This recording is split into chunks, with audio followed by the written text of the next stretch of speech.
ಏಸು ಕ್ರಿಸ್ತನು ನಮ್ಮ ಪಾಪಗಳ ಪ್ರಾಯಶ್ಚಿತ್ತ ಯಜ್ಞವಾಗಿದ್ದು ನಮಗೂ ನಿಮಗೂ ಕೃಪಾಸನವಾಗಿದ್ದಾನೆ.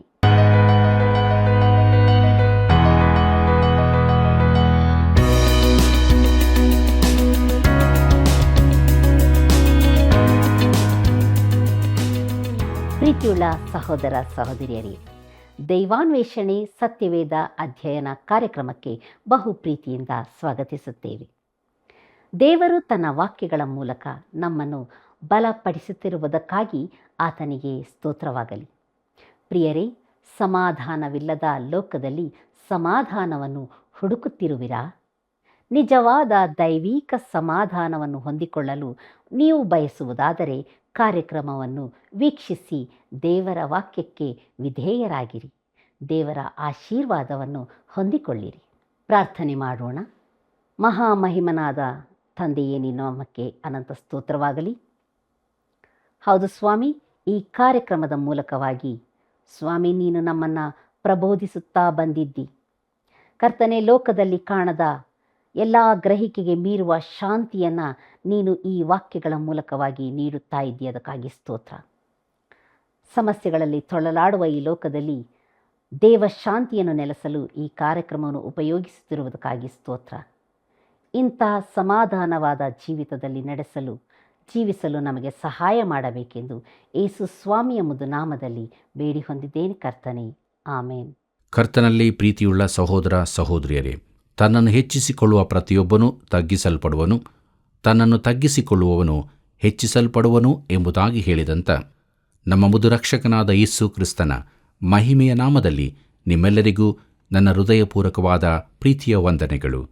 ಪ್ರಿಯ ದೇವಜನರೇ, ನಮ್ಮ ಅಧ್ಯಯನದಲ್ಲಿ ನಾವು ಮುಂದೆ ಸಾಗುವಾಗ ದಾವೀದನು ತನ್ನ ಶಿಕ್ಷೆಯನ್ನು ಆರಿಸಿಕೊಂಡನು ಎಂಬ ವಿಚಾರವನ್ನು ನೋಡೋಣ. 1ನೇ ಪೂರ್ವಕಾಲ ವೃತ್ತಾಂತ 21ನೇ ಅಧ್ಯಾಯ 7 ಮತ್ತು 8ನೇ ವಚನ ಗಮನಿಸಿರಿ. ಅಲ್ಲಿ ಹೀಗೆ ಬರೆದದೆ: ಕಾನೇಶುಮಾರಿ ಮಾಡಿದ್ದು ದೇವರಿಗೆ ಕೆಟ್ಟದ್ದೆಂದು ಕಂಡದರಿಂದ ಆತನು ಇಸ್ರಾಯೇಲ್ಯರನ್ನು ಬಾಧಿಸಿದನು. ಆಗ ದಾವೀದನು, ನಾನು ಬುದ್ಧಿಹೀನ ಕಾರ್ಯವನ್ನು ಮಾಡಿ ಪಾಪಿಯಾಗಿದ್ದೇನೆ, ದಯವಿಟ್ಟು ನಿನ್ನ ಸೇವಕನ ಅಪರಾಧವನ್ನು ಕ್ಷಮಿಸು ಎಂದು ದೇವರನ್ನು ಪ್ರಾರ್ಥಿಸಲು ಎಂಬುದಾಗಿ. ಪ್ರೀತಿಯುಳ್ಳ ಸಹೋದರ ಸಹೋದರಿಯರೇ, ಈಗ ದೇವರು ಶಿಕ್ಷೆಯ ಆಯ್ಕೆಯನ್ನು ದಾವೀದನೆದುರಿಗೆ ಇಡುತ್ತಾನೆ. 1ನೇ ಪೂರ್ವಕಾಲ ವೃತ್ತಾಂತ 21ನೇ ಅಧ್ಯಾಯ 9ನೇ ವಚನದಿಂದ 12ನೇ ವಚನದವರೆಗೆ ಗಮನಿಸಿರಿ. ಅಲ್ಲಿ ನಾವು ಹೀಗೆ ನೋಡುತ್ತೇವೆ: ಆತನು ದಾವೀದನ ದರ್ಶಿಯಾದ ಗಾದನಿಗೆ ಹೇಳಿದ್ದೇನೆಂದರೆ, ನೀನು ದಾವೀದನ ಹತ್ತಿರ ಹೋಗಿ ಅವನಿಗೆ, ನಾನು 3 ವಿಧವಾದ ಶಿಕ್ಷೆಯನ್ನು ನಿನ್ನ ಮುಂದೆ ಇಡುತ್ತೇನೆ, ಅವುಗಳಲ್ಲಿ ಯಾವುದನ್ನು ನಿನ್ನ ಮೇಲೆ ಬರಮಾಡಬೇಕೋ ಆರಿಸಿಕೋ ಎಂದು ಯೆಹೋವನು ಅನ್ನುತ್ತಾನೆ ಎಂಬುದಾಗಿ ಹೇಳು ಅಂದನು. ಆಗ ಗಾದನು ದಾವೀದನ ಬಳಿಗೆ ಹೋಗಿ ಅವನಿಗೆ, ಯೆಹೋವನು ಹೇಳುವುದೇನೆಂದರೆ, 3 ವರ್ಷಗಳ ಕಾಲ ಬರವು ಉಂಟಾಗಬೇಕೋ, ಇಲ್ಲವೇ 3 ತಿಂಗಳುಗಳವರೆಗೆ ನಿನ್ನ ಶತ್ರುಗಳ ಕತ್ತಿಗೆ ಬಲಿಯಾಗುವುದು ಬೇಕೋ, ಇಲ್ಲವೇ ಇಸ್ರಾಯೇಲ್ಯರ ಸಮಸ್ತ ಪ್ರಾಂತಗಳಲ್ಲಿ ಯೆಹೋವನು ಕಳುಹಿಸಿದ ಸಂಹಾರಕ ದೂತನಿಂದುಂಟಾಗುವ 3 ದಿನಗಳ ಘೋರ ವ್ಯಾಧಿ ರೂಪವಾದ ಯೆಹೋವನ ಕತ್ತಿಯೂ ಬೇಕೋ? ಈ 3ರಲ್ಲಿ ಒಂದನ್ನು ಆರಿಸಿಕೋ ಎಂಬುದೇ. ನನ್ನನ್ನು ಕಳಿಸಿದವನಿಗೆ ಯಾವ ಉತ್ತರವನ್ನು ತೆಗೆದುಕೊಂಡು ಹೋಗಬೇಕು ಆಲೋಚಿಸಿ ಹೇಳು ಎಂದು ಹೇಳಿದನು ಎಂಬುದಾಗಿ. ಕರ್ತನಲ್ಲಿ ಪ್ರಿಯರೇ, ದಾವೀದನ ಮಾತನ್ನು ಕೇಳಿರಿ. ದಾವೀದನು ಒಬ್ಬ ಶ್ರೇಷ್ಠ ವ್ಯಕ್ತಿ ಎಂಬುದನ್ನು ನೀವು ಒಪ್ಪಬಹುದು. ಆದರೆ ಅವನು ನಿಮ್ಮಂತೆಯೇ ಮನುಷ್ಯನೇ ಆಗಿದ್ದನು. ಅವನು ಎಡವಿದನು, ಪಾಪ ಮಾಡಿದನು. ಆದರೆ ಅವನು ತನ್ನ ರಕ್ಷಣೆಯನ್ನು ಕಳೆದುಕೊಳ್ಳಲಿಲ್ಲ, ದೇವರ ಅನ್ಯೋನ್ಯತೆಯ ಬಯಕೆಯನ್ನು ಕಳೆದುಕೊಳ್ಳಲಿಲ್ಲ. 1ನೇ ಪೂರ್ವಕಾಲ ವೃತ್ತಾಂತ 21ನೇ ಅಧ್ಯಾಯ 13ನೇ ವಚನ ಹೀಗೆ ಹೇಳುತ್ತದೆ: ಅದಕ್ಕೆ ದಾವೀದನು, ನಾನು ಬಲೂ ಇಕ್ಕಟ್ಟಿನಲ್ಲಿರುತ್ತೇನೆ, ಯೆಹೋವನ ಹಸ್ತದಲ್ಲಿ ಬೀಳುತ್ತೇನೆ, ಆತನು ಕೃಪಾಪೂರ್ಣನು, ಮನುಷ್ಯರ ಕೈಯಲ್ಲಿ ಬೀಳಲೊಲ್ಲೆನು ಎಂದು ಹೇಳಿದನು ಎಂಬುದಾಗಿ. ಕರ್ತನಲ್ಲಿ ಪ್ರಿಯರೇ, ದಾವೀದನು ತನ್ನ ದೇವರನ್ನು ತಿಳಿದಿದ್ದನು. ಮನುಷ್ಯರ ಮೇಲೆ ನಂಬಿಕೆಯಿಟ್ಟು ಅವನು ಕಾನೇಶುಮಾರಿಗೆ ಅಪ್ಪಣೆ ಮಾಡಿದನು. ತನ್ನ ಕೆಲಸದ ಪರಿಣಾಮವೇನೆಂದು ಅವನಿಗೆ ಈಗ ತಿಳಿಯಿತು. ಪ್ರಾಯಸ್ಥನಾದ ದಾವೀದನು ಕವಣೆ ಕಲ್ಲುಗಳನ್ನು ಹಿಡಿದು ತಾನು ಯುದ್ಧಕ್ಕೆ ಹೋದ ಬಾಲ್ಯದ ಆ ದಿನಗಳನ್ನು ನೆನೆಸಿಕೊಂಡಿರಬಹುದು. ಆಗ ಅವನು ದೇವರನ್ನು ಎಷ್ಟೊಂದು ನಂಬಿದ್ದನು ಮತ್ತು ಅದು ಎಂಥ ದೊಡ್ಡ ಸಾಕ್ಷಿಯಾಗಿತ್ತು. ದಾವೀದನು ನಮ್ಮಂತೆ ಮಾನವ ಸ್ವಭಾವದವನಾಗಿದ್ದನು. ನಾವು ದೇವರನ್ನು ರಕ್ಷಣೆಗಾಗಿ ನಂಬುತ್ತೇವೆ, ಆದರೆ ಜೀವಿತದ ಸಮಸ್ಯೆಗಳಲ್ಲಿ ಆತನನ್ನು ನಂಬುವುದಿಲ್ಲ. ದಾವೀದನು ಸುತ್ತಣ ವೈರಿಗಳ ಕಡೆಗೆ ನೋಡುತ್ತಾನೆ. ಅವರ ಸಂಖ್ಯೆ ದೊಡ್ಡದಾಗಿ ಕಾಣುತ್ತದೆ. ಅವರು ಮಹಾ ಜನಾಂಗಗಳಾಗಿದ್ದಾರೆ. ತನ್ನ ಸುತ್ತಲೂ ಭಯಹುಟ್ಟಿಸುವ ಜನಾಂಗಗಳ ಸೈನ್ಯಗಳನ್ನು ಕಂಡು ಭಯಪಡುತ್ತಾನೆ. ಆದ್ದರಿಂದ ಕಾನೇಶುಮಾರಿ ಮಾಡುತ್ತಾನೆ.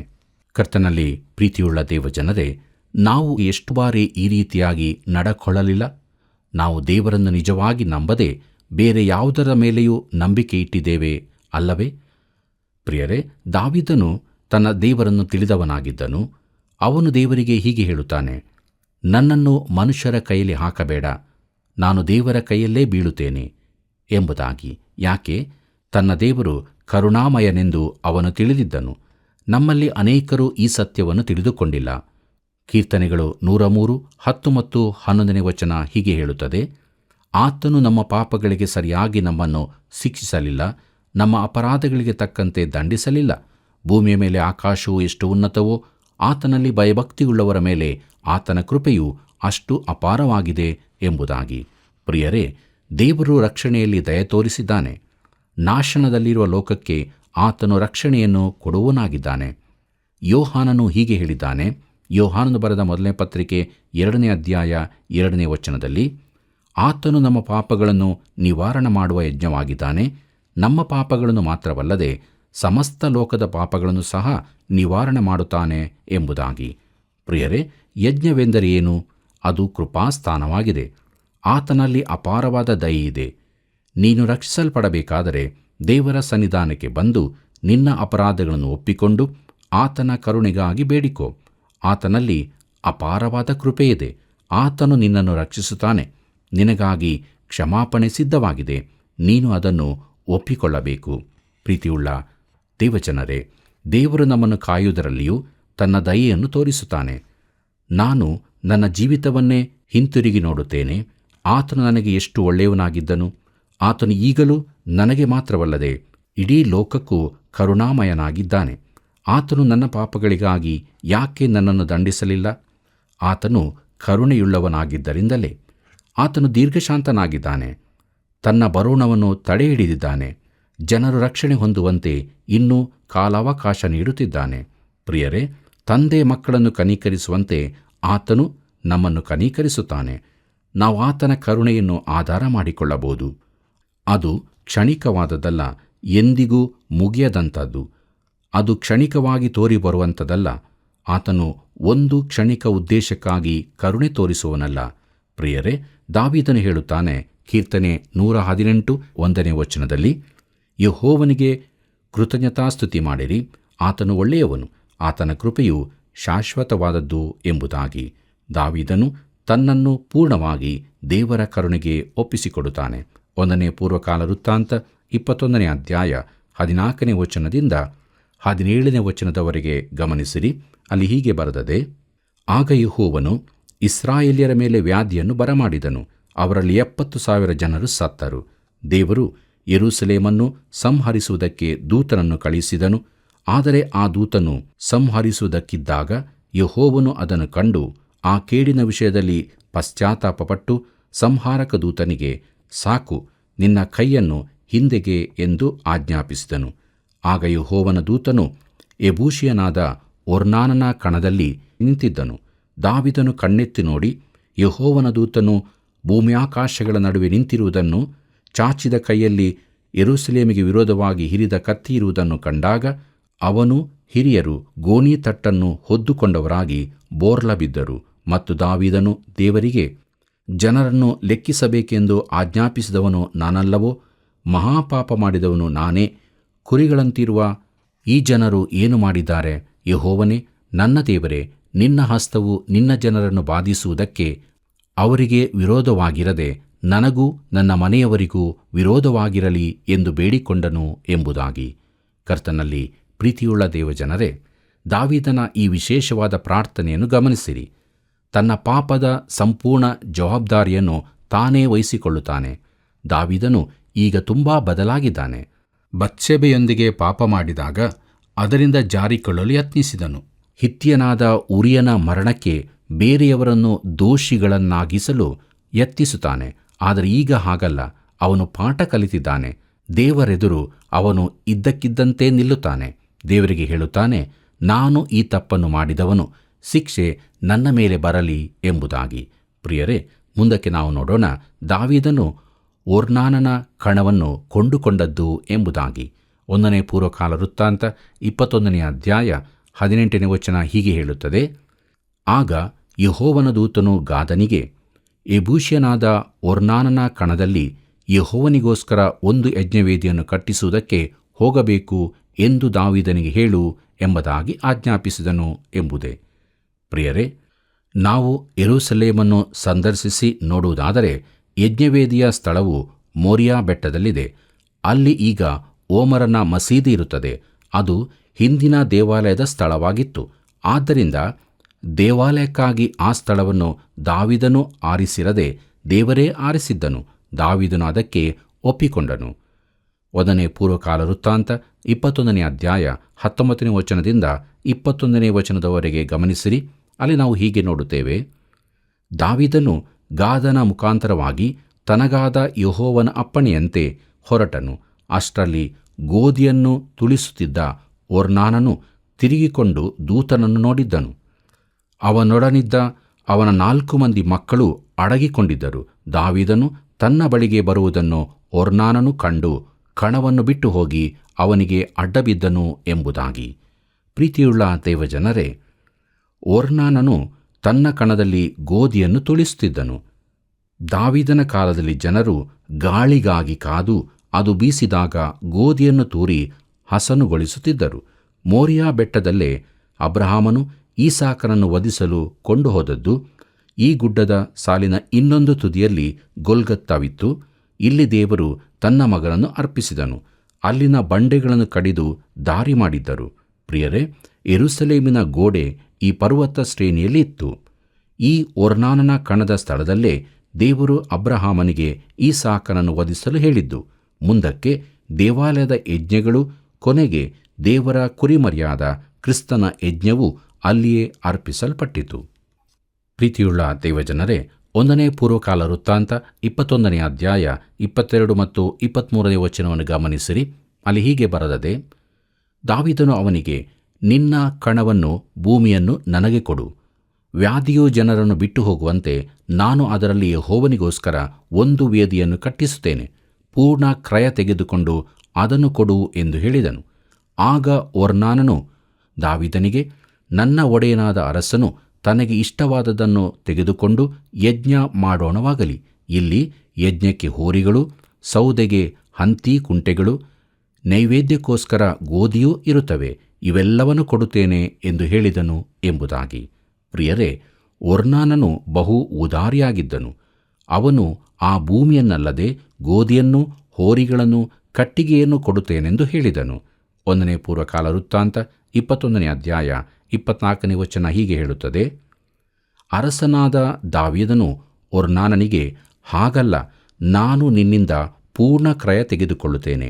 ನಿನ್ನದನ್ನು ಕ್ರಯವಿಲ್ಲದೆ ತೆಗೆದುಕೊಂಡು ಯೆಹೋವನಿಗೆ ಯಜ್ಞವಾಗಿ ಅರ್ಪಿಸಲೊಲ್ಲೆನು ಎಂದು ಹೇಳಿ ಎಂಬುದಾಗಿ. ಪ್ರಿಯರೇ, ತನಗೆ ಉಚಿತವಾಗಿ ಸಿಕ್ಕಿದ್ದನ್ನು ದೇವರಿಗೆ ಅರ್ಪಿಸುವುದಕ್ಕೆ ದಾವೀದನು ನಿರಾಕರಿಸಿದನು. 1ನೇ ಪೂರ್ವಕಾಲ ವೃತ್ತಾಂತ 21ನೇ ಅಧ್ಯಾಯ 25ನೇ ವಚನ ಹೀಗೆ ಹೇಳುತ್ತದೆ. ಆ ಭೂಮಿಗೋಸ್ಕರ ಅವನಿಗೆ 600 ತೊಲೆ ಬಂಗಾರವನ್ನು ಕೊಟ್ಟು ಎಂಬುದಾಗಿ. ಪ್ರಿಯರೇ, ಆ ಕಣದ ಸ್ಥಳಕ್ಕೆ ಸಲ್ಲತಕ್ಕ ಪೂರ್ಣ ಕ್ರಯವನ್ನು ದಾವೀದನು ಕೊಟ್ಟನು. ಮುಂದಕ್ಕೆ ನೋಡೋಣ. 1ನೇ ಪೂರ್ವಕಾಲ ವೃತ್ತಾಂತ 21ನೇ ಅಧ್ಯಾಯ 26ನೇ ವಚನವನ್ನು. ಅಲ್ಲಿ ಹೀಗೆ ಬರೆದದೆ. ಅಲ್ಲಿ ಯೆಹೋವನಿಗೋಸ್ಕರ ಯಜ್ಞವೇದಿಯನ್ನು ಕಟ್ಟಿಸಿ ಅದರ ಮೇಲೆ ಆತನಿಗೆ ಸರ್ವಾಂಗ ಹೋಮಗಳನ್ನು, ಸಮಾಧಾನ ಯಜ್ಞಗಳನ್ನು ಅರ್ಪಿಸಿ ಯೆಹೋವನನ್ನು ಪ್ರಾರ್ಥಿಸಿದನು. ಯೆಹೋವನು ಅವನ ಮೊರೆಯನ್ನು ಲಾಲಿಸಿ ಎಂಬುದಾಗಿ. ಪ್ರೀತಿಯುಳ್ಳ ದೇವಜನರೇ, ದಾವೀದನು ದೇವರಿಗೆ ಯಜ್ಞವರ್ಪಿಸಿದನು. ಪರಲೋಕದಿಂದ ಬೆಂಕಿ ಸುರಿಯುವುದೆಂದರೆ ದೇವರು ದಾವೀದನ ಯಜ್ಞವನ್ನು ಸ್ವೀಕರಿಸಿದನೆಂದರ್ಥ. 1ನೇ ಪೂರ್ವಕಾಲ ವೃತ್ತಾಂತ 21ನೇ ಅಧ್ಯಾಯ 27ನೇ ವಚನವನ್ನು ಗಮನಿಸಿರಿ. ಅಲ್ಲಿ ಹೀಗೆ ಬರೆದದೆ. ಆಕಾಶದಿಂದ ಯಜ್ಞವೇದಿ ಮೇಲೆ ಬೆಂಕಿಯನ್ನು ಸುರಿಸಿ ಕತ್ತಿಯನ್ನು ಒರೆಯಲ್ಲಿ ಹಾಕಬೇಕೆಂದು ದೂತನಿಗೆ ಆಜ್ಞಾಪಿಸಿದನು. ಅವನು ಹಾಗೆಯೇ ಮಾಡಿದನು ಎಂಬುದಾಗಿ. ಪ್ರಿಯರೇ, ದಂಡನೆಯ ಕತ್ತಿಯು ಒರೆಗೆ ಸೇರಿಸಲ್ಪಟ್ಟಿತು. ಆದರೆ ಗೊಲ್ಗತ್ತದಲ್ಲಿ ಆ ಕತ್ತಿಯು ಕರ್ತನಾದ ಯೇಸುವಿನ ಪಕ್ಕೆಗೆ ತಿವಿಯಿತು. ಒಬ್ಬರು ಹೀಗೆ ಹೇಳಿದ್ದಾರೆ, ಈಟಿಯ ಗಾಯದ ಮೂಲಕ ನಾನು ದೇವರ ಹೃದಯವನ್ನು ಹೊಕ್ಕೆನು ಎಂಬುದಾಗಿ. ಎಂಥ ಅದ್ಭುತವಲ್ಲವೇ? 1ನೇ ಪೂರ್ವಕಾಲ ವೃತ್ತಾಂತ 21ನೇ ಅಧ್ಯಾಯ 28ನೇ ವಚನದಿಂದ 30ನೇ ವಚನದವರೆಗೆ ಗಮನಿಸಿರಿ. ಅಲ್ಲಿ ಹೀಗೆ ಬರೆದದೆ, ಮೋಶೆಯು ಅರಣ್ಯದಲ್ಲಿ ಮಾಡಿಸಿದ ಯೆಹೋವನ ಗುಡಾರವು ಯಜ್ಞವೇದಿಯು ಆ ಕಾಲದಲ್ಲಿ ಗಿಬ್ಯೋನಿನ ಪೂಜಾ ಸ್ಥಳದಲ್ಲಿದ್ದವು. ಆದರೂ ದಾವೀದನು ಯೆಹೋವನ ದೂತನ ಕತ್ತಿಗೆ ಹೆದರಿ ದೇವದರ್ಶನಕ್ಕೋಸ್ಕರ ಅಲ್ಲಿಗೆ ಹೋಗಲಾರದೆ ಯೆಬೂಸಿಯನಾದ ಓರ್ನಾನನ ಕಣದಲ್ಲಿಯೇ ಯಜ್ಞವನ್ನರ್ಪಿಸಿದನು ಎಂಬುದಾಗಿ. ಪ್ರೀತಿಯುಳ್ಳ ಸಹೋದರ ಸಹೋದರಿಯರೇ, ಇಲ್ಲಿ ಬಹುಮುಖ್ಯವಾದ ಅಂಶವೊಂದನ್ನು ನೀವು ಗಮನಿಸಬೇಕು. ಮುಂದೆ ದೇವಾಲಯ ಕಟ್ಟಬೇಕಾದ ಸ್ಥಳದಲ್ಲಿ ದಾವೀದನು ಯಜ್ಞವೇದಿಯನ್ನು ಕಟ್ಟಿಸಿದನು. ಅಲ್ಲಿಯೇ ಯಜ್ಞಗಳನ್ನು ಅರ್ಪಿಸಿದನು. ದೇವರು ಈ ಸ್ಥಳದಲ್ಲಿಯೇ ಜನರನ್ನು ಸಂಧಿಸಿದನು. ಇದು ಈಗ ಯಜ್ಞಾರ್ಪಣೆಯ ಸ್ಥಳವಾಯಿತು. ಈ ದಿನಗಳಲ್ಲಿ ಅನೇಕ ಸಭೆಯವರು ಗ್ರಹಿಸದ ಸಂಗತಿಯನ್ನು ದಾವೀದನು ಗ್ರಹಿಸಿದನು. ದಾವೀದನು ಯಜ್ಞವೇದಿಯನ್ನು ಕಟ್ಟಿಸಿ ಅಲ್ಲಿಯೇ ಸರ್ವಾಂಗ ಹೋಮಗಳನ್ನು ಅರ್ಪಿಸಿದನು. ಇದು ಕ್ರಿಸ್ತನ ವ್ಯಕ್ತಿತ್ವಕ್ಕೆ ಸೂಚನೆಯಾಗಿದೆ. ಬಳಿಕ ಅವನು ಸಮಾಧಾನ ಯಜ್ಞಗಳನ್ನು ಅರ್ಪಿಸಿದನು. ಇದು ಕ್ರಿಸ್ತನು ನಮ್ಮ ಸಮಾಧಾನವಾಗಿದ್ದಾನೆ ಎಂಬುದರ ಸಂಕೇತವಾಗಿದೆ. ತನ್ನ ಕ್ರೂಜಿಯ ರಕ್ತದ ಮುಖಾಂತರ ಕ್ರಿಸ್ತನು ಸಮಾಧಾನವನ್ನು ಸ್ಥಾಪಿಸಿದನು. ಯೇಸು ಕ್ರಿಸ್ತನೇ ನಮ್ಮ ಸಮಾಧಾನವಾಗಿದ್ದಾನೆ. ಪ್ರಿಯರೇ, ಆತನು ನಮಗಾಗಿ ತನ್ನ ಸ್ವಂತ ರಕ್ತವನ್ನು ಕೃಪಾಸನದ ಮೇಲೆ ಚಿಮುಕಿಸಿದ್ದಾನೆ. ಆತನೇ ನಮ್ಮ ಶ್ರೇಷ್ಠ ಮಹಾಯಾಜಕನು. ಆತನು ಪರಲೋಕಕ್ಕೆ ಏರಿ ಅಲ್ಲಿ ತಂದೆಯಾದ ದೇವರ ಬಲಗಡೆಯಲ್ಲಿದ್ದಾನೆ. ಕರ್ತನಾದ ಯೇಸು ಕ್ರಿಸ್ತನ ರಕ್ತದ ಮೂಲಕವಲ್ಲದೆ ಬೇರೆ ಯಾವ ರೀತಿಯಿಂದಲೂ ನಾವು ದೇವರ ಬಳಿಗೆ ಪ್ರವೇಶಿಸಲಾರೆವು. ದಾವೀದನು ಇದನ್ನು ತಿಳಿದುಕೊಂಡನು. ಆದ್ದರಿಂದಲೇ ಅಲ್ಲಿ ಸರ್ವಾಂಗ ಹೋಮಗಳನ್ನು, ಸಮಾಧಾನ ಯಜ್ಞಗಳನ್ನು ಸಮರ್ಪಿಸಿದನು. ಪ್ರೀತಿಯುಳ್ಳ ದೇವಜನರೇ, ಜನರನ್ನು ವ್ಯಾಧಿಯು ಬಾಧಿಸುತ್ತಿತ್ತು.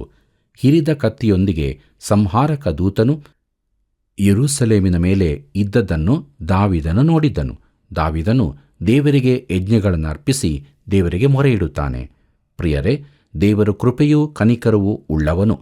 ಆದರೆ ದೇವರು ತನ್ನ ಕರುಣೆಯಿಂದ ನಮ್ಮನ್ನು ರಕ್ಷಿಸುವುದಿಲ್ಲವೆಂಬುದನ್ನು ತಿಳಿದಿದ್ದೀರೋ? ದೇವರು ಉದಾರಿಯಾಗಿ ಹೀಗೆ ಮಾಡಲು ಸಾಧ್ಯವಿಲ್ಲ. ಪಾಪಕ್ಕೆ ತಕ್ಕ ದಂಡನೆಯಾಗಲೇಬೇಕಾಗಿದೆ.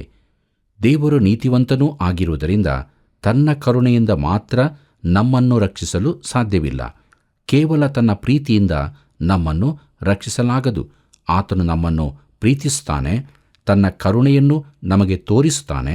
ಆದರೆ ಆ ರೀತಿಯಿಂದ ನಮ್ಮನ್ನು ಆತನು ರಕ್ಷಿಸಲಿಕ್ಕಾಗದು. ನಾವು ನಂಬಿಕೆಯಿಂದ ಕೃಪೆಯ ಮೂಲಕವೇ ರಕ್ಷಿಸಲ್ಪಡುತ್ತೇವೆ. ಅದರ ಅರ್ಥವೇನು? ಅದರರ್ಥ ನಮ್ಮ ಪಾಪಕ್ಕೆ ತಕ್ಕ ಬೆಲೆಯನ್ನು ಯಾರಾದರೂ ತೆರಲೇಬೇಕು. ದೇವರು ಸುಮ್ಮನೆ ಪರಲೋಕದ ಹಿಂಬಾಗಿಲನ್ನು ತೆರೆದು ನಮ್ಮನ್ನು ಒಳಕ್ಕೆ ಬಿಡಲಿಕ್ಕಾಗುವುದಿಲ್ಲ. ಪಾಪಕ್ಕೆ ದಂಡನೆಯಾಗಲೇಬೇಕಿದೆ.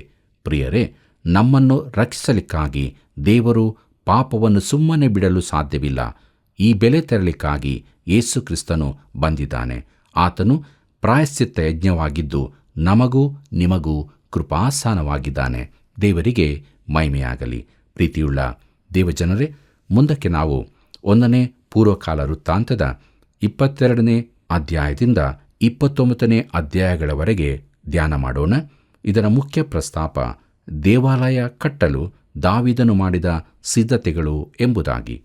ಇಲ್ಲಿಂದ 1ನೇ ಪೂರ್ವಕಾಲ ವೃತ್ತಾಂತದ ಅಂತ್ಯದವರೆಗೂ ದಾವೀದನು ದೇವಾಲಯ ಕಟ್ಟುವುದಕ್ಕಾಗಿ ಮಾಡಿದ ಕ್ರಮಗಳು, ಸಿದ್ಧತೆಗಳು, ವಸ್ತುಗಳನ್ನು ಕೂಡಿಸಿದ್ದು ಮತ್ತು ಈ ಕಾರ್ಯದಲ್ಲಿ ದಾವೀದನಿಗಿದ್ದ ಆಸಕ್ತಿ, ಇವುಗಳನ್ನು ಕಾಣುತ್ತೇವೆ. ಪ್ರೀತಿಯುಳ್ಳ ಸಹೋದರ ಸಹೋದರಿಯರೇ, ದೇವರ ದೃಷ್ಟಿಕೋನವನ್ನು ನಮಗೆ ತೋರಿಸುತ್ತದೆ ಎಂಬುದನ್ನು ಮತ್ತೊಮ್ಮೆ ಒತ್ತಿ ಹೇಳುತ್ತೇವೆ. ಮತ್ತು ದೇವರ ದೃಷ್ಟಿಯಲ್ಲಿ ದೇವಾಲಯ ಕಟ್ಟುವಂತಾದು ದಾವೀದನ ಮನಸ್ಸಿನಲ್ಲಿದ್ದ ಅತಿ ಮುಖ್ಯ ಆಶೆಯಾಗಿದ್ದಿತು. ದಾವೀದನು ಮನೆಗಳನ್ನು ಕಟ್ಟಿಸಿದನು. ಯೆರೂಸಲೇಮಿನಲ್ಲಿ ಅನೇಕ ಮನೆಗಳನ್ನು ಕಟ್ಟಿಸಿದನು. ಅದು ವಿಶೇಷವಾದ ನಗರಾಭಿವೃದ್ಧಿಯ ಕಾರ್ಯವಾಗಿತ್ತು. ಆದರೆ ಅತೀ ಮುಖ್ಯವಾದ ಯೋಜನೆ ದೇವಾಲಯವನ್ನು ಕಟ್ಟುವಂಥದ್ದಾಗಿತ್ತು. ಯಾಕಂದರೆ ಒಬ್ಬ ವ್ಯಕ್ತಿಯಾಗಲಿ ಒಂದು ಜನಾಂಗವಾಗಲಿ ದೇವರೊಂದಿಗೆ ಸರಿಯಾದ ಸಂಬಂಧದಲ್ಲಿರುವ ತನಕ ಇತರ ಎಲ್ಲ ಸಂಗತಿಗಳು ಅಪ್ರಸ್ತುತವಾಗುತ್ತದೆ. ದೇವರೊಂದಿಗೆ ಸರಿಯಾದ ಸಂಬಂಧವು ಸ್ಥಾಪಿಸಲ್ಪಟ್ಟಾಗ ಆಗ ಇತರ ಅಭಿವೃದ್ಧಿ ಕಾರ್ಯಗಳು ಮುಖ್ಯವಾಗುತ್ತದೆ. ಪ್ರಿಯರೇ, ಆಗ ಬಡತನ ನಿರ್ಮೂಲನಾ ಯೋಜನೆಗಳಿಗೂ ಅರ್ಥ ಬರುತ್ತದೆ. ದಾವೀದನು ಇಂತಹ ಒಂದು ಯೋಜನೆ ಹೊಂದಿದ್ದನು. ಮಂಜೂಷವನ್ನು ಯೆರೂಸಲೇಮಿಗೆ ತಂದ ಬಳಿಕ ಅವನು ಜನರಿಗೆ ಅಗತ್ಯ ಸಾಮಗ್ರಿಗಳನ್ನು ಹಂಚಿದನು. ಯಾಕಂದರೆ ಆತ್ಮಿಕ ಯೋಜನೆಯು ಪೂರ್ತಿಗೊಂಡಿತು. ಪ್ರಿಯರೇ, ಮಾನವನು ಅತೀ ಮುಖ್ಯ ಸಮಸ್ಯೆಯಾದ ದೇವರೊಂದಿಗಿನ ಸಂಬಂಧವನ್ನು ಸರಿಪಡಿಸುವತ್ತ ಗಮನ ಹರಿಸದಿದ್ದರೆ ಇತರ ಎಲ್ಲಾ ಯೋಜನೆಗಳು ಅರ್ಥಹೀನವಾಗುತ್ತದೆ. ದೇವಾಲಯವು ಆತ್ಮಿಕವಾದದನ್ನು ತಿಳಿಸುತ್ತದೆ. ದೇವರೊಂದಿಗಿನ ಸರಿಯಾದ ಸಂಬಂಧದ ಕುರಿತಾಗಿ ಹೇಳುತ್ತದೆ. ದೇವರ ದೃಷ್ಟಿಯಲ್ಲಿ ದಾವೀದನ ರಾಜ್ಯದಲ್ಲಿ ಆಗಬೇಕಿದ್ದ ಅತೀ ಮುಖ್ಯವಾದ ಕೆಲಸ ಇದಾಗಿತ್ತು. ಯುದ್ಧಗಳು, ಒಪ್ಪಂದಗಳು ಇವೆಲ್ಲಕ್ಕೂ ಅನಂತರದ ಸ್ಥಾನ. ಪ್ರಿಯರೇ, ಇತ್ತೀಚಿನ ಚರಿತ್ರೆಗೆ ಇದನ್ನು ಅನ್ವಯಿಸಿ ನೋಡೋಣ. ಇಂಗ್ಲೆಂಡ್ ದೇಶವು ಅನೇಕ ವರ್ಷಗಳವರೆಗೆ ಜಗತ್ತನ್ನು ಆಳುತ್ತಿತ್ತು. ಬ್ರಿಟಿಷ್ ಸಾಮ್ರಾಜ್ಯದಲ್ಲಿ ಸೂರ್ಯನು ಅಸ್ತವಾಗುವುದೇ ಇಲ್ಲವೆಂಬ ಮಾತಿತ್ತು. ಆ ದೇಶವು ಇತರೆಲ್ಲ ದೇಶಕ್ಕಿಂತ ಹೆಚ್ಚಿನ ಭೂಪ್ರದೇಶಗಳನ್ನು ನಿಯಂತ್ರಿಸುತ್ತಿತ್ತು. ಅವರು ಪರಿಪೂರ್ಣರಾಗಿರಲಿಲ್ಲ. ಅವರಲ್ಲಿಯೂ ದೋಷಗಳಿದ್ದವು. ಆದರೆ ಇಡೀ ಜಗತ್ತಿನ ಮೇಲೆ ಬ್ರಿಟನ್ಗೆ ತುಂಬ ಪ್ರಭಾವವಿತ್ತು. ಕರ್ತನಲ್ಲಿ ಪ್ರಿಯರೇ, ಒಂದು ವೇಳೆ ಇಷ್ಟವಿಲ್ಲದ ಜನರು ಕೂಡ ಈಗಿನ ದೇವರಿಲ್ಲದ ಜಗತ್ತಿಗಿಂತ ಆಗಿನ ದಿನಗಳೇ ಅತ್ಯುತ್ತಮವಾಗಿತ್ತೆಂದು ಒಪ್ಪಿಕೊಳ್ಳುತ್ತಾರೆ. ದೇವರ ದೃಷ್ಟಿಯಲ್ಲಿ ದಾವೀದನು ದೇವಾಲಯಕ್ಕಾಗಿ ಮಾಡಿದ ಎಲ್ಲ ಸಿದ್ಧತಾ ಕಾರ್ಯಗಳು ಅವನ ಜೀವಿತದ ಇತರ ಎಲ್ಲ ಸಾಧನೆಗಳಿಗಿಂತಲೂ ಅಮೂಲ್ಯವಾದುದಾಗಿತ್ತು. ಪ್ರೀತಿಯುಳ್ಳ ದೇವಜನರೇ, 1ನೇ ಪೂರ್ವಕಾಲ ವೃತ್ತಾಂತ 22ನೇ ಅಧ್ಯಾಯ 1 ಮತ್ತು 2ನೇ ವಚನಗಳನ್ನು ಗಮನಿಸಿರಿ. ಅಲ್ಲಿ ನಾವು ಹೀಗೆ ನೋಡುತ್ತೇವೆ. ಆ ಕಾಲದಲ್ಲಿ ದಾವೀದನಿಗೆ ಯೆಹೋವನಿಂದ ಸದುತ್ತರ ದೊರಕಿದ್ದರಿಂದ ಅವನು, ಇದೇ ದೇವರಾದ ಯೆಹೋವನ ಆಲಯ, ಇದೇ ಇಸ್ರಾಯೇಲ್ಯರು ಯಜ್ಞವರ್ಪಿಸತಕ್ಕ ವೇದಿ ಎಂದು ಹೇಳಿದನು. ಆನಂತರ ದಾವೀದನು ಇಸ್ರಾಯೇಲ್ ದೇಶದಲ್ಲಿದ್ದ ಅನ್ಯ ಜನಗಳನ್ನು ಕೂಡಿಸುವುದಕ್ಕೆ ಆಜ್ಞಾಪಿಸಿ ಅವರಲ್ಲಿದ್ದ ಕಲ್ಲು ಕುಟಿಗರನ್ನು ದೇವಾಲಯದ ಕಟ್ಟಡಕ್ಕಾಗಿ ಕಲ್ಲುಗಳನ್ನು ಕೆತ್ತುವುದಕ್ಕೆ ನೇಮಿಸಿದನು ಎಂಬುದಾಗಿ. ಕರ್ತನಲ್ಲಿ ಪ್ರಿಯರೇ, ಒರ್ನಾನನ ಕಣದ ಪ್ರದೇಶವಾದ ಆ ಸ್ಥಳದಲ್ಲಿಯೇ ದೇವಾಲಯವು ಕಟ್ಟಲ್ಪಡಬೇಕೆಂದು ದಾವೀದನು ತೀರ್ಮಾನಿಸಿಕೊಂಡನು. 1ನೇ ಪೂರ್ವಕಾಲ ವೃತ್ತಾಂತ 22ನೇ ಅಧ್ಯಾಯ 3 ಮತ್ತು 4ನೇ ವಚನಗಳನ್ನು ಗಮನಿಸಿರಿ. ಅಲ್ಲಿ ಹೀಗೆ ಬರೆದದೆ, ಇದಲ್ಲದೆ ಬಾಗಲುಗಳ ಕದಗಳಿಗೋಸ್ಕರ ಬೇಕಾದ ಮೊಳೆಗಳನ್ನು, ಪಟ್ಟಿಗಳನ್ನು ಮಾಡುವುದಕ್ಕೆ ಬಹಳ ಕಬ್ಬಿಣವನ್ನು, ಲೆಕ್ಕವಿಲ್ಲದಷ್ಟು ತಾಮ್ರವನ್ನು, ಎಣಿಸಲಾರದಷ್ಟು ದೇವದಾರು ಮರಗಳನ್ನು ಸಿದ್ಧಪಡಿಸಿದನು. ಚೀದೋನ್ಯರು, ತೂರ್ಯರು ಅವನಿಗೆ ದೇವದಾರು ಮರಗಳನ್ನು ತಂದುಕೊಟ್ಟರು ಎಂಬುದಾಗಿ. ಪ್ರೀತಿಯುಳ್ಳ ಸಹೋದರ ಸಹೋದರಿಯರೇ, ಚೀದೋನ್ಯರೆಂದರೆ ಚೀದೋನಿನ ನಿವಾಸಿಗಳು. ಸೀದೋನ್ ಎಂದು ಕರೆದಿದೆ. ತೂರ್ ಸೀದೋನ್ಗಳ ಅರಸನಾದ ಹೀರಾಮನು ದೇವಾಲಯಕ್ಕೆ ಬೇಕಾದ ಕಲ್ಲುಗಳನ್ನು, ಮರಗಳನ್ನು ಒದಗಿಸಿದನು. 1ನೇ ಪೂರ್ವಕಾಲ ವೃತ್ತಾಂತ 22ನೇ ಅಧ್ಯಾಯ 5ನೇ ವಚನ ಹೀಗೆ ಹೇಳುತ್ತದೆ, ದಾವೀದನು ತನ್ನ ಮನಸ್ಸಿನಲ್ಲಿ, ನನ್ನ ಮಗನಾದ ಸೊಲೊಮೋನನು ಎಳೆಯ ಪ್ರಾಯದವನಾಗಿದ್ದಾನೆ. ಯೆಹೋವನಿಗೋಸ್ಕರ ಕಟ್ಟಿಸತಕ್ಕ ಆಲಯವು ಎಲ್ಲಾ ದೇಶಗಳಲ್ಲಿ ಕೀರ್ತಿ ಘನಗಳನ್ನು ಹೊಂದಬೇಕಾದರೆ ಅದು ಅಧಿಕ ಶೋಭಾಯಮಾನವಾದದ್ದಾಗಿರಬೇಕು. ಆದದರಿಂದ ಅದಕ್ಕೆ ಬೇಕಾಗುವುದನ್ನೆಲ್ಲ ಸಿದ್ಧಪಡಿಸುವೆನು ಅಂದುಕೊಂಡು ಸಾಯುವುದಕ್ಕೆ ಮೊದಲೇ ಬಹಳವಾಗಿ ಸೌರಣೆ ಮಾಡಿದನು ಎಂಬುದಾಗಿ. ಕರ್ತನಲ್ಲಿ ಪ್ರಿಯರೇ, ಕೀರ್ತಿ ಘನಗಳನ್ನು ಹೊಂದಬೇಕಾದದ್ದು ಎಂಬುದಾಗಿ ನೋಡುವಾಗ ದೇವರ ದೃಷ್ಟಿಕೋನದಂತೆ ದಾವೀದನು ದೇವಾಲಯಕ್ಕೆ ಬೇಕಾದ ಸಕಲ ಸಿದ್ಧತೆಗಳನ್ನು ಮಾಡಿದನು. ಸೊಲೊಮೋನನು ಎಳೆ ಪ್ರಾಯದವನು, ಅನುಭವವಿಲ್ಲದವನೂ ಆಗಿದ್ದನು ಎಂದು ದಾವೀದನು ತಿಳಿದಿದ್ದನು. ದೇವರ ಆಲಯವು ಸರ್ವ ಕೀರ್ತಿಗೆ ಯೋಗ್ಯವಾಗಿರಬೇಕು. ಇದಕ್ಕೆ ಸೊಲೊಮೋನನ ದೇವಾಲಯವೆನ್ನುವುದಕ್ಕಿಂತಲೂ ದಾವೀದನ ದೇವಾಲಯ ಎಂಬ ಹೆಸರೇ ಸೂಕ್ತವಾದದೆಂದು ಈ ಮೊದಲೇ ನಾನು ಹೇಳಿದ್ದೆ. ಕರ್ತನಲ್ಲಿ ಪ್ರಿಯರೇ, ಕೊನೆಯದಾಗಿ ನಾವು 1ನೇ ಪೂರ್ವಕಾಲ ವೃತ್ತಾಂತ 22ನೇ ಅಧ್ಯಾಯ 6ನೇ ವಚನದಿಂದ 8ನೇ ವಚನದವರೆಗೆ ಗಮನಿಸೋಣ. ಅಲ್ಲಿ ನಾವು ಹೀಗೆ ನೋಡುತ್ತೇವೆ, ಆಮೇಲೆ ಅವನು ತನ್ನ ಮಗನಾದ ಸೊಲೊಮೋನನನ್ನು ಕರೆಯಿಸಿ ಇಸ್ರಾಯೇಲ್ ದೇವರಾದ ಯೆಹೋವನಿಗೋಸ್ಕರ ಆಲಯವನ್ನು ಕಟ್ಟಬೇಕೆಂದು ಅವನಿಗೆ ಆಜ್ಞಾಪಿಸಿ, ನಾನು ನಿನ್ನ ದೇವರಾದ ಯೆಹೋವನ ಹೆಸರಿಗೋಸ್ಕರ ಆಲಯವನ್ನು ಕಟ್ಟಬೇಕೆಂದು ಮನಸ್ಸು ಮಾಡಿದ್ದೆನು. ಆದರೆ ಯೆಹೋವನು ನನಗೆ, ನೀನು ಬಹಳ ರಕ್ತವನ್ನು ಸುರಿಸಿದವನು, ಮಹಾಯುದ್ಧಗಳು ನಡೆಸಿದವನೂ ಆಗಿರುತ್ತಿ. ನೀನು ನನ್ನೆದುರಿನಲ್ಲಿ ಬಹಳ ರಕ್ತವನ್ನು ಸುರಿಸಿದ್ದರಿಂದ ನನ್ನ ಹೆಸರಿಗಾಗಿ ಆಲಯವನ್ನು ಕಟ್ಟಬಾರದು ಎಂಬುದಾಗಿ. ಪ್ರಿಯರೇ, ದಾವೀದನು ಮಾಡಿದ ಯುದ್ಧಗಳನ್ನೆಲ್ಲ ಅವನ ಮೇಲೆ ಒತ್ತಾಯವಾಗಿ ಹೇರಲ್ಪಟ್ಟದಾಗಿದ್ದರೂ ಅವನು ತಾನಾಗಿ ಯುದ್ಧಕ್ಕೆ ಹೋದವನಲ್ಲವಾದರೂ ದೇವರು ಅವನು ಬಹಳ ರಕ್ತವನ್ನು ಸುರಿಸಿದವನೆಂದು ಹೇಳಿದನು. ದೇವರು ಯುದ್ಧಗಳ ಪರವಾಗಿರುವವನಲ್ಲ, ಆತನ ಯುದ್ಧಕ್ಕೆ ವಿರುದ್ಧವಾದವನು. ಆತನು ಶಾಂತಿಯನ್ನಪೇಕ್ಷಿಸುವಾತನು. ಆತನ ಮಗನಾದ ಕ್ರಿಸ್ತನು ಶಾಂತಿಯ ರಾಜನಾಗಿ ಲೋಕಕ್ಕೆ ಶಾಂತಿಯನ್ನು ತರುವವನಾಗಿದ್ದಾನೆ. ಪ್ರಿಯರೇ, ದಾವೀದನು ಅನೇಕ ಯುದ್ಧಗಳನ್ನು ನಡೆಸಿದ್ದರಿಂದ ಅವನು ದೇವಾಲಯ ಕಟ್ಟುವುದಕ್ಕೆ ದೇವರು ಸಮ್ಮತಿಸಲಿಲ್ಲ. ಹಾಗೆಯೇ ಪ್ರಿಯರೇ, ನಮ್ಮ ಜೀವಿತದಲ್ಲಿ ನಾವು ದೇವರಿಗೆ ವಿರುದ್ಧವಾಗಿ ಜೀವಿಸುವುದಾದರೆ ದೇವರ ಆಶೀರ್ವಾದವನ್ನು ನಾವು ಕಳೆದುಕೊಳ್ಳುತ್ತೇವೆ. ದೇವರ ಆಶೀರ್ವಾದವು ನಮಗೆ ಸಿಗಬೇಕಾದರೆ ದಿನಾಲೂ ದೇವರನ್ನು ಪ್ರೀತಿಸುತ್ತಾ ದೇವರ ವಾಕ್ಯಕ್ಕೆ ವಿಧೇಯರಾಗಿ ಆತನ ಅನ್ಯೋನ್ಯತೆಯಲ್ಲೇ ಜೀವಿಸಬೇಕು. ಆಗ ಆತನ ಸಮಾಧಾನವು ನಮ್ಮ ಹೃದಯ ಮನಸ್ಸುಗಳನ್ನು ಕಾಯುತ್ತದೆ. ಹೀಗಾಗುವಂತೆ ದೇವರು ನಮ್ಮನ್ನು ಆದರಿಸಿ ಬಲಪಡಿಸಿ ನಡೆಸಲಿ. ಕರ್ತನ ಕೃಪೆಯು ಸದಾ ನಿಮ್ಮ ಸಂಗಡ ಇರಲಿ. ಪ್ರಿಯರೇ, ನಾವು ನಂಬಿಕೆಯ ಮೂಲಕ ಕೃಪೆಯಿಂದಲೇ ರಕ್ಷಿಸಲ್ಪಡುತ್ತೇವೆ. ದೇವರು ಸುಮ್ಮನೆ ಪರಲೋಕದ ಬಾಗಿಲನ್ನು ತೆರೆದು ನಮ್ಮನ್ನು ಒಳಕ್ಕೆ ಬಿಡಲು ಆಗುವುದಿಲ್ಲ. ಪಾಪಕ್ಕೆ ತಕ್ಕ ಶಿಕ್ಷೆ ಆಗಲೇಬೇಕಿದೆ. ಆ ಶಿಕ್ಷೆಯನ್ನು ಯೇಸು ಕ್ರಿಸ್ತನು ಅನುಭವಿಸಿ ನಮಗೆ ಬಿಡುಗಡೆ ಉಂಟು ಮಾಡಿದನು. ಆದ್ದರಿಂದ ದಿನಾಲು ರಕ್ಷಣೆ ಮಾರ್ಗದಲ್ಲಿ ಕೃಪೆ ಬೋಧಿಸಿದ ಹಾಗೆ ಜೀವಿಸಿ ಯೇಸು ಕ್ರಿಸ್ತನನ್ನು ಹಿಂಬಾಲಿಸೋಣ. ಪ್ರಿಯರೇ, ನೀವು ಈ ಕಾರ್ಯಕ್ರಮವನ್ನು ಇಷ್ಟಪಟ್ಟು ಈ ಮೂಲಕ ದೇವರ ಆಶೀರ್ವಾದ ಹೊಂದಿಕೊಂಡಿರುವುದಾದರೆ ಹಿಂದೆ ಮಿಸ್ ಕಾಲ್ ನೀಡಿರಿ. ಸೇವೆಯನ್ನು ಬೆಂಬಲಿಸಿರಿ. ಕರ್ತನ ಕೃಪೆ ನಿಮ್ಮೊಂದಿಗಿರಲಿ. ವಂದನೆಗಳು.